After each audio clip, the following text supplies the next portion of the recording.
Hello and namaste, my name is Nidhi Nagori and welcome back to my channel. In today's video, if you've already read the title, we're going to be discussing 5 countries where you can study abroad for free. I will also be giving you links as to how to go about the entire process, what is it that you can expect, what are the future prospects like in terms of work or PR, etc. Generally, videos take me about 1 to 2 weeks of research, but this one has taken me 3.5 weeks worth of research, because that's the amount of information that we're going to be exchanging today. So make sure you get your pen, paper, chai, coffee, whatever you want ready, because the next 10 minutes are going to be life-changing.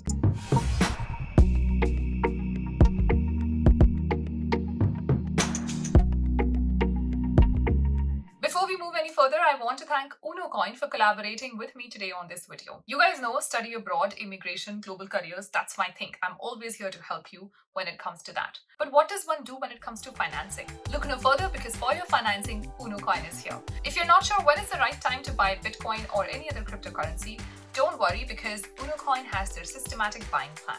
It is an investment strategy that helps you invest in cryptos periodically, whether it's daily, weekly, or monthly, in your local currency. This plan hedges the volatility in the market and keeps your crypto investment in check. UnoCoin is safe and secure and accepts seamless INR deposits. क्योंकि जब UnoCoin दे आपको seamless deposits, तो deposit करो. Well, now that we have the financing bit figured out, let's come back to the video and talk about which 5 countries are we referring to today. I'm pretty sure you've already taken some guess, so it's not going to be very like, oh, life-changing, वैसे कि भाई I will talk about something absolutely out of the world. That's not going to happen, but I'm pretty sure some of these countries or the features that they offer will surprise you. Just want to mention that the list that I've curated for you today is on account of multiple factors. So not only is it taking in cost free education, it's also taking into account things like, are there any government subsidies? Is the government paying any international student anything? Are there any other programs like work and study program? Is the government covering any other costs like food, stay, or paying for anything else like transport? What are the future opportunities like? And is there a pathway to permanent stay, PR, which is permanent residence? So all of that I've curated and compiled an entire list. So the first country in my list today, and I'm pretty sure it's not a surprise to anyone, is Germany. I'll give you multiple reasons why Germany, but let me start off by saying I've had the privilege of working in Germany for some time, and I can tell you for a fact that Germany is very similar to North America when it comes to work culture. That's why you'll see Germany growing at an exponential rate. The good thing about Germany is that there's a lot of English, unlike France. And what I love about Germany is their liberal immigration policy. At the beginning of the pandemic, they entirely revamped their immigration law and had some amazing changes out there. Their education was always free for international students, but the changes in the immigration law make it even better. So we all know that the public universities in Germany offer amazing education at absolutely no cost. That's literally my number one reason. These universities are highly ranked worldwide, and German education is of high quality as well. As a student, you can always work part-time and make money to cover your living expenses.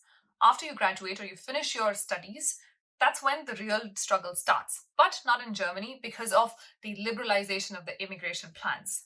One of the big changes that the government has brought about is giving no preference or no special preference to German citizens or European citizens. So this is a rule with every country. This is not just with Germany, even with Canada, US, wherever you go. Any country in the whole earth.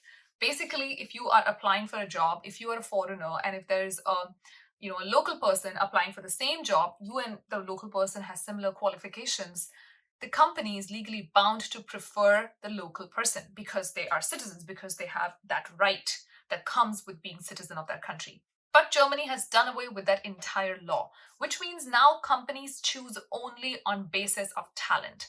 Obviously, if you've made it across the world, I'm pretty sure you will already be talented by then.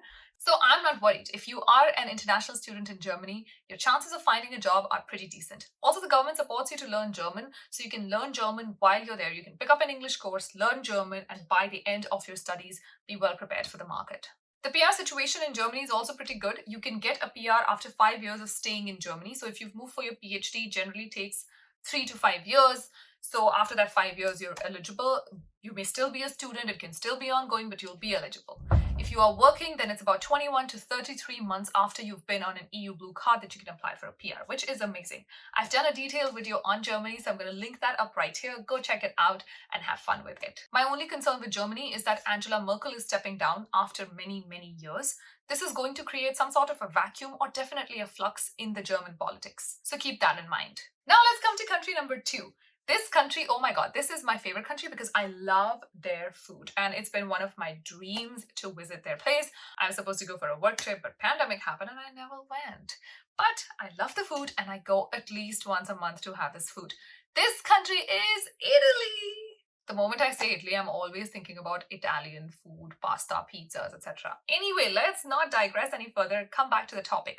Did you know that Italian government not only funds your entire education, but also pays you about 500 to 700 euros per month for your living expenses, covers your living and food expenses, pays for your transport, even pays you money to buy a bike, and they don't have any crazy admission requirements.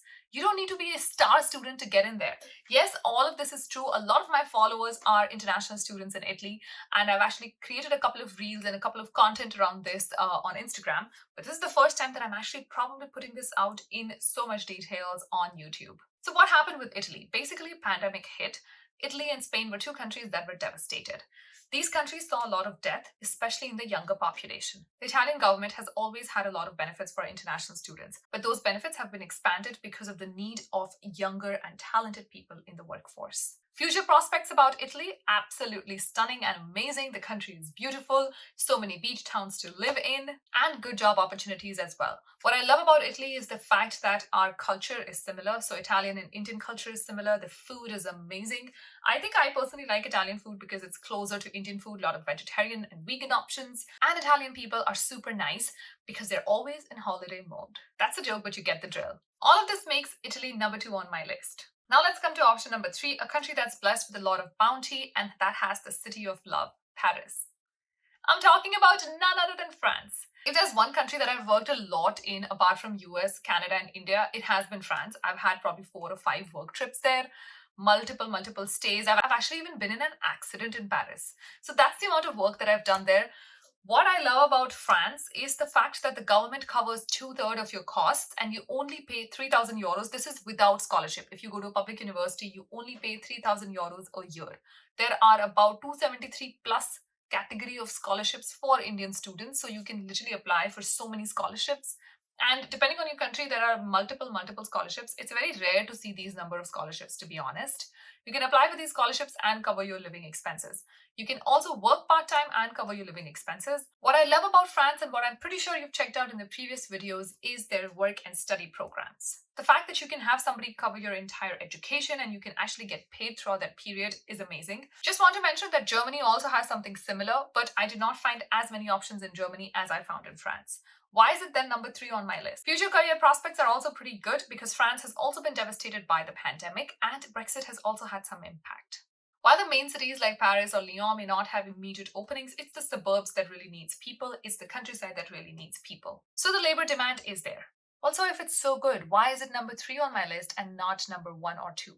Well, partly because you have to learn the language. So there is a language barrier. You have to know French if you want to live in France, if you want to be there for long term. The government supports you to learn French even if you move there without knowing any French. That's fine. You can learn there once you move, but you have to learn it. Also, I have heard about some discrimination happening in France. Now that we've spoken about Western Europe, Southern Europe, let's move up a little bit and go to country number 4, which is in the Nordic region. And the first country in the Nordic region that I'm going to talk about, number 4 on my list, is Finland. If you guys remember, I had done an entire video on this. Finland is in dire need of immigrants.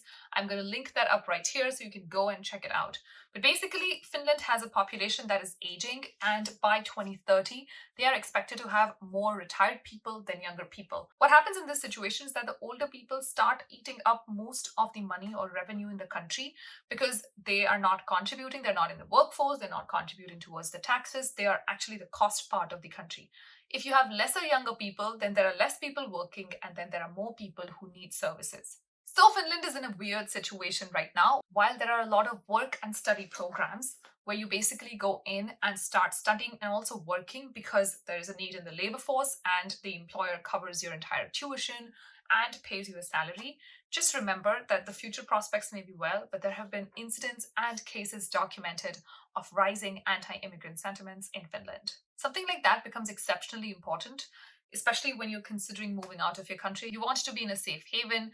Not to say that it's going to happen with everyone, but there have been studies, there have been literal research studies that have been documented on this issue. In fact, what's funny about Finland is that They are very good with hiring people, so they can get people easily, but then they're very bad with retaining people, so people tend to move out. That's not only on account of racism, it's also on account of weather. Once people get their EU work permit or EU PR, they tend to move out. The last country on my list, again from the Nordic region, is Norway. If you've gone to the Norwegian government's website, you can see they've mentioned very clearly that their education is free for everyone, including international students. They do not discriminate. So if you want to study in Norway, it is going to be 100% free. One thing to remember is that you have to pay for your living and your accommodation. Again, you have to work part-time to cover it, but the education by itself in large is completely free. A lot of English courses to pick from, and future prospects are good as well. The fact that education is free for international students is on account of the fact that Norway needs immigrants to come in, study, and become a part of their culture, and then start working. Both Norway and Finland are beautiful countries, amazing work-life balance, and amazing government support. But they're way up in the north, so a lot of people find it tough to adjust with the weather. On that note, here is a brownie point for you for watching the entire video, because I'm giving out a free country to you. I only got to know of this country when a lot of Hindi songs were being shot there. And this country is Iceland. They're also offering a free education. The only issue is that their courses are in Icelandic and not in English, which is why I did not put them on my list. But if you want to move to Europe, amazing option, because they do not want you to be exceptional students, just like Italy. So if all of those fail, then this is a good backup plan. Well, that was it. I spoke a lot. I put all the information out for you guys, and I really hope that you like it. I really hope that you enjoyed it, and I really hope that you will make use of this information. Everything else that you need to know about the countries that I spoke about, or about UnoCoin, who very kindly collaborated with me on this video, is in the description box below. Please hit on the like button because it makes me super happy, and subscribe to the channel because I keep creating content like this every time. Promise to see you in the next video. Until then, please stay safe. Take care.